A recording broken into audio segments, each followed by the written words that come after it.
Hello friends, welcome back to my channel. तो आज हम करने वाले हैं ग्लास पेंटिंग। लेकिन ग्लास पेंटिंग शुरू करने से पहले मैं आपको इन कलर्स के बारे में और कुछ लाइनर्स के बारे में आपको बताने वाला हूं, जिसमें ग्लास लाइनर्स होते हैं, 3D आउटलाइन होती हैं और ग्लास कलर्स के कुछ ट्यूब्स होती हैं। तो कौन से आपको ये लेने चाहिए, किस तरीके का आपको यूज़ करने चाहिए, उस बारे में पहले मैं आपको पेंटिंग करने से पहले बता देता हूँ कि किस तरीके के देखिए फेविकलर के ग्लास कलर्स आते हैं, जो आ जाते हैं 10 शेड्स के। इसका एक बॉक्स आ जाता है जिसकी MRP आ जाती है 110 रुपीज़।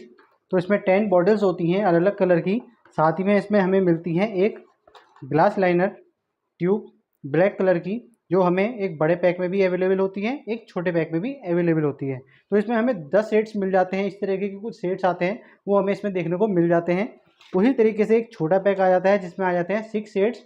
इसमें आ जाते हैं आपके MRP 75 रुपीज़ की, जिसके साथ इसमें भी आपको इस तरीके की 3D लाइनर आपको मिल जाएगी, जो इसके अंदर बॉक्स में अवेलेबल होती हैं।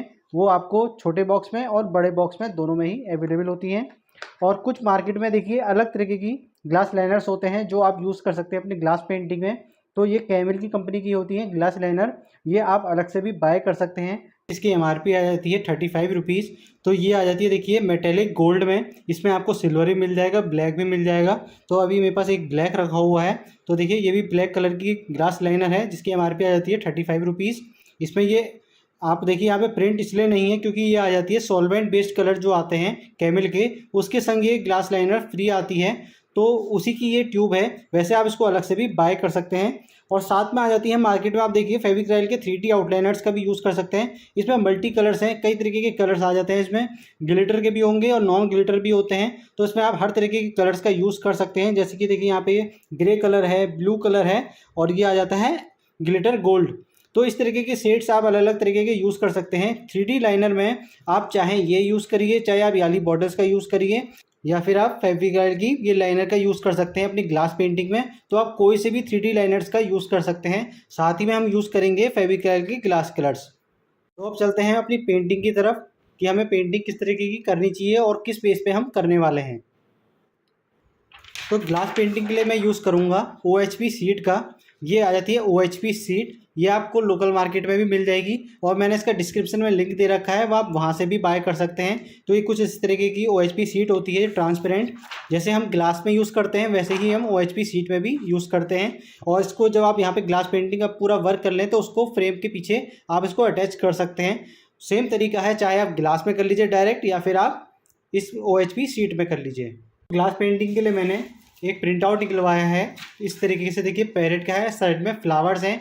कुछ तरीके का डिज़ाइन मैंने प्रिंट आउट करवाया है। आप चाहे तो प्रिंट आउट करवा सकते हैं, या फिर आप कुछ ड्रॉ करने के बाद इसके बैक साइड में आप इस तरीके से लगा के उसमें आप 3D लाइनर्स की तरह ड्रॉ कर सकते हैं। ये देखिए कुछ इस तरीके से आपको रखना है, बैक साइड में लगाना है और हम इसको अटैच कर लेंगे एक सेलो टेप से। उसके बाद हम इसमें 3D लाइनर से ड्रॉ करेंगे। लेकिन सबसे पहले हमें ये देखना है, देखिए दोनों साइज एक ही हैं, लेकिन हमें किस तरीके का हमें यहाँ पे बेस लेना है। जैसे ये इतनी एक्स्ट्रा आ रही है लाइन, तो उतनी हम कटिंग कर लेंगे, उसके बाद हम इसमें अटैच करेंगे। तो मैं पहले इसमें जितनी भी लाइन आ रही है बॉर्डर लाइन, उसको मैं कट कर लेता हूँ।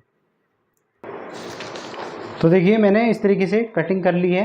जितनी भी लाइन आ रही थी एक्स्ट्रा, वो मैंने इसको कट कर लिया है। अब हमें इस तरीके से इसमें अटैच करना है। तो हमें लेवल देख लेना है, पूरा इक्वल लेवल आना चाहिए।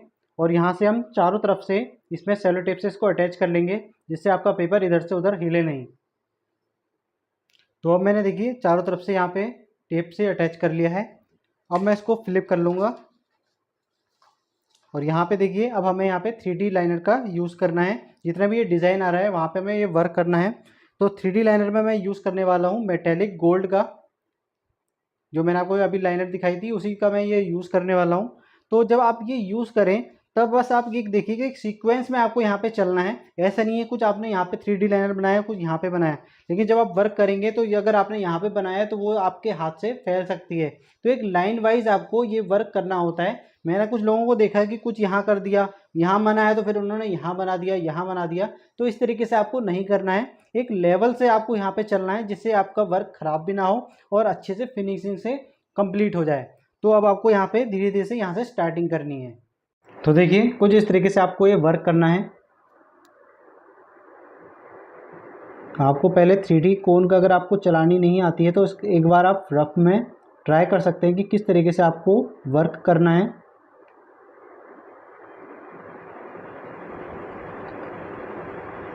बिल्कुल इक्वल लेवल में इस तरीके से बननी चाहिए। और अगर कोई ट्यूब में अगर आपकी कोई प्रॉब्लम है तो यहाँ पे आप एक पिन से थोड़ा सा होल आप बड़ा कर लीजिए इसका, फिर आप इसको वर्क करके देखिए कि किस तरीके से वो काम कर रही है।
तो देखिए फ्रेंड्स, पूरा लाइनर का वर्क तो पूरा हो चुका है पूरी तरीके से। अब ये पूरा मैंने फिल कर दिया है, लेकिन अब हमें 30 मिनट्स तक इसको ड्राई होने के लिए रोकना होगा।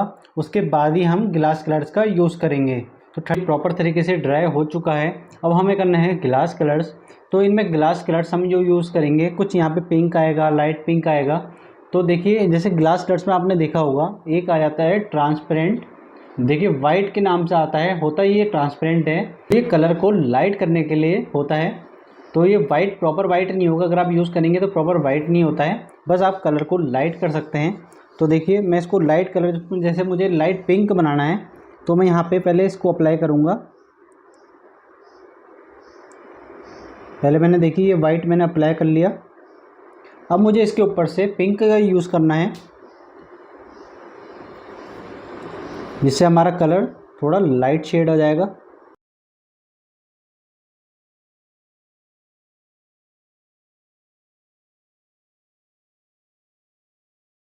ये देखिए मैंने इसमें मिक्स कर दिया है और ये आ गया हमारा लाइट पिंक। और इसी को मैं इसके बगल में देखिए डायरेक्ट अप्लाई करूँगा, तो कलर में आप खुद देख लीजिए कि कितना फ़र्क है। ये हमारा यहाँ पे आ गया डार्क पिंक। ये देखिए ये बन गया लाइट, ये बन गया डार्क। तो कुछ इस तरीके से आप वाइट कलर का यूज़ कर सकते हैं, जिससे आप कलर को लाइट शेड का इफ़ेक्ट दे सकते हैं। और इसको देखिए अच्छे से आपको फिल करना है। मैंने ज़्यादातर देखा है कि लोग फिल नहीं करते हैं अच्छे से, जिससे जब ये ड्राई हो जाता है, जब वो देखते हैं कि उनका वर्क कहीं से कलर करा हुआ है कहीं से कलर नहीं है, तो बस इस चीज़ का आपको ध्यान रखना है कि उसको अच्छे से पूरा प्रॉपर तरीके से आप फिल कर दीजिए।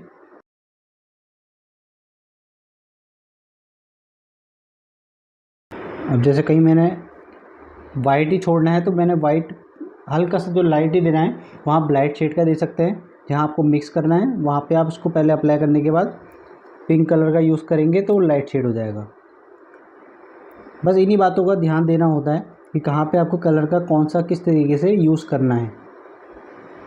और जैसे देखिए अभी इसमें बबल्स आ रहे हैं, तो बबल को आप किसी पेन के सहारे से उसको रिमूव कर सकते हैं, या फिर आप कोशिश करिए कि इसी बॉटल से ही रिमूव कर दीजिए, जैसे जिस तरीके से मैं कर रहा हूँ। देखिए कुछ इस तरीके से आप बबल्स को रिमूव कर सकते हैं।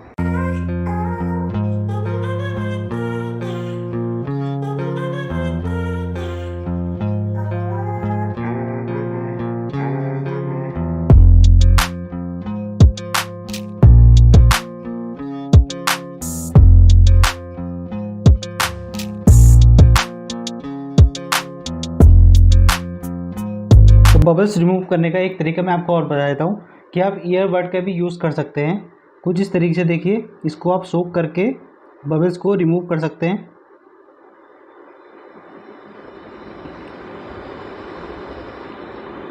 देखिए कितने इजी तरीके से आप बबल्स को रिमूव कर सकते हैं इस तरीके से। उसके बाद आप कलर को फिर अप्लाई कर सकते हैं।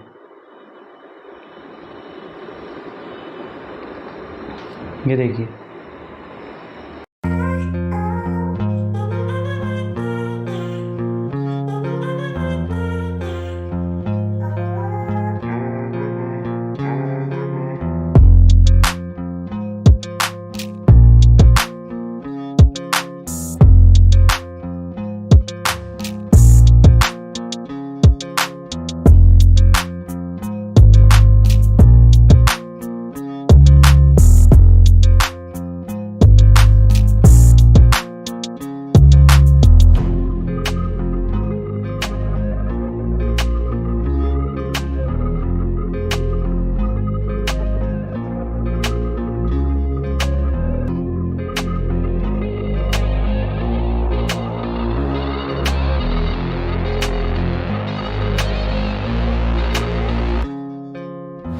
देखिए फ्रेंड्स, ये हमने ग्लास कलर्स को पूरा अच्छे से फिल कर लिया है। अब आप कहेंगे कि मैंने साइड में क्यों नहीं फिल किया है, तो जो मैंने साइड में जो छोड़ रखा है वो बैकग्राउंड के लिए छोड़ रखा है, जो मैं आपको सेकंड पार्ट पे दिखाऊंगा कि किस तरीके से OHP शीट को सही तरीके से फ्रेम किया जाता है और क्या तरीका उसका सही है जिस तरीके से इसको फ्रेम करें। और जितना भी ये मैंने एरिया छोड़ रखा है बैकग्राउंड लगने के बाद वो किस तरीके से ये पेंटिंग का लुक आता है, वो सब चीज़ें मैं आपको सेकेंड पार्ट में बताऊँगा। मैंने पहले पार्ट में आपको दिखा दिया कि किस तरीके से ग्लास कलर्स को यूज़ करना चाहिए और किस तरीके से हम यूज़ करते हैं, कैसे 3D कलर का यूज़ करना चाहिए, वो मैंने आपको इस पार्ट में बताया है। तो जैसे अगर आपको कोई ग्लास कलर्स के बारे में कोई भी आपकी क्वेरी होती है तो आप मुझे कमेंट बॉक्स में कमेंट कर सकते हैं, या फिर आप मुझे इंस्टाग्राम पे फॉलो करने के बाद वहाँ पे मुझे रिप्लाई कर सकते हैं। रिप्लाई आपको तभी मिलेगा जब आप मुझे इंस्टाग्राम पे फॉलो करेंगे, जब मैं आपको देखूंगा कि आप मुझे फॉलो कर रहे हैं तभी आपको उसमें रिप्लाई मिलेगा। कोई भी क्वेरीज होगी आप मुझे इंस्टाग्राम पे कर सकते हैं, या फिर आप मेरे फेसबुक पेज में भी कर सकते हैं, उसका नाम भी मयंक अग्रवाल आर्ट्स है। तो आप मुझे फेसबुक पेज में भी वहाँ पे फॉलो करने के बाद आप मुझे वहाँ पे मैसेज कर सकते हैं, तुरंत आपको रिप्लाई मिलेगा। आप कोई भी क्वेश्चन होगा वो आपका तुरंत उसका रिप्लाई मिलेगा। तो आज की वीडियो में इतना ही। अगर आप मेरे चैनल में पहली बार आए हैं तो सब्सक्राइब जरूर करिए। Thank you for watching.